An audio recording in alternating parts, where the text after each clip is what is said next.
পাঁচজন ব্যক্তির কাছ থেকে জোর করে হলেও দোয়া নেবেন। এই পাঁচজন ব্যক্তির সাথে যখন সাক্ষাৎ হয়ে যাবে আপনি তাদের কাছ থেকে দোয়া নিতে কখনোই ভুলবেন না। প্রয়োজনে কিছু হাদিয়া দিবেন, তাও দোয়া নেবেন। কারণ এই ব্যক্তিগুলো এতটাই পাওয়ারফুল যে ওরা আল্লাহর কাছে দোয়া করলেই আল্লাহ পাক সেই দোয়াটা কবুল করে নেয়। আল্লাহ পাক তখন তাদের খালি হাত আর ফেরত দেয় না। এই ব্যক্তিগুলো কারা দেখেন? এক নম্বর হলো মা বাবা। এটা আমরা সবাই জানি যে মা বাবার দোয়া করলে মা বাবার দোয়া ফেরত যায় না। এজন্য মা বাবার কাছে যাবেন, বসবেন, তাদেরকে সন্তুষ্ট রাখবেন এবং মা বাবার কাছে দোয়া চাইতেও হয় না। দেখবেন ওরা অটোমেটিক দোয়া করে। মা বাবা সন্তানের জন্য অটোমেটিক দোয়া করে যদি সন্তানের প্রতি সে সন্তুষ্ট থাকে। এজন্য মা বাবার কাছ থেকে দোয়া নেবেন, প্রয়োজনে তাদের কাছ থেকে চেয়ে চেয়ে দোয়া নেবেন। এটা হলো এক নম্বর। দুই নম্বর হলো মুসাফির ব্যক্তি, যারা মুসাফির, যারা বিভিন্ন জায়গায় সফররত অবস্থায় থাকে, এই মুসাফির ব্যক্তির কাছ থেকে দোয়া নেবেন।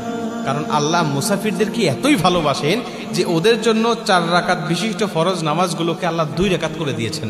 জোহরের নামাজ, আসরের নামাজ, ইশারের নামাজ আল্লাহ বলছে 4 রাকাত বিশিষ্ট, তো 4 রাকাত আর পড়ার দরকার নাই, তুমি 2 রাকাত পড়ো, আর 4 রাকাতের সওয়াব তোমাদেরকে দিয়ে দেবো। কারণ সফরে যে কষ্টটা হয়, ভ্রমণে যে কষ্টটা হয়, এটা যারা সফর করে তারাই বোঝে, বাদ বাকি কেউ বোঝে না। এজন্য আল্লাহ পাক এই কষ্টটা বুঝে আল্লাহ পাক তাদের 4 রাকাত নামাজকে 2 রাকাত করে দিয়েছে। এজন্য এই মুসাফিররা যখন আল্লাহর কাছে দোয়া করে আল্লাহ পাক তখন তাদের দোয়াটা কবুল করে। মুসাফিরের সাক্ষাৎ যখন পাবেন তাদেরকে প্রয়োজনে কিছু হাদিয়া দিবেন, প্রয়োজনে তাদের কাছ থেকে বলবেন যে আমার জন্য একটু দোয়া করেন, আল্লাহ পাক অবশ্যই তাদের দোয়াটা কবুল করবে। 2 নম্বর।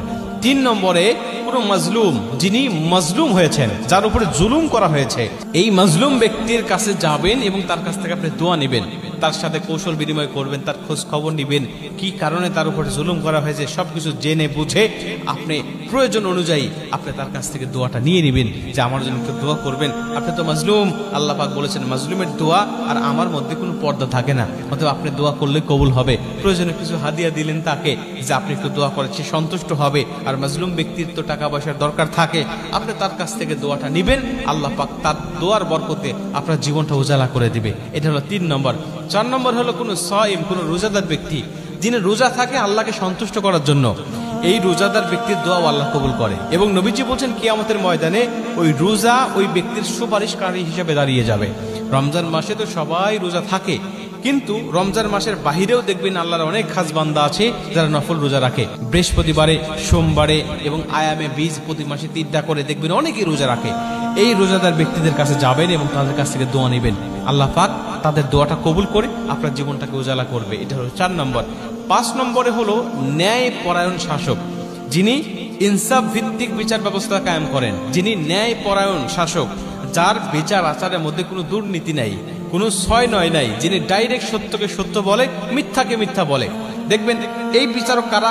আমরা ভাবি যে শুধুমাত্র মনে হয় দেশের যিনি প্রধান বিচারক তিনি, বা তিনি যিনি প্রধানমন্ত্রী তিনি, না, এটা হতে পারে আপনার ইউনিয়নের চেয়ারম্যান, এটা হতে পারে মেম্বার, এটা হতে পারে এমপি মন্ত্রী, অথবা হতে পারে সমাজপতি, যিনি সমাজের বিচারগুলো করে থাকে, মানুষেরা তাকে বিশ্বাস করে বা তাকে ভালোবাসে অথবা তার কাছে বিচার আচারগুলো দেয়। আর উনি যদি ছয় নয় না করে সরাসরি সঠিক বিচারটা করে, যিনি দোষী তাকে দোষী সাব্যস্ত করে, যিনি নির্দোষ তাকে নির্দোষ প্রমাণ করে, এটা যদি হয়ে থাকে তাহলে বুঝে নেবেন উনিও ন্যায়পরায়ণ শাসক।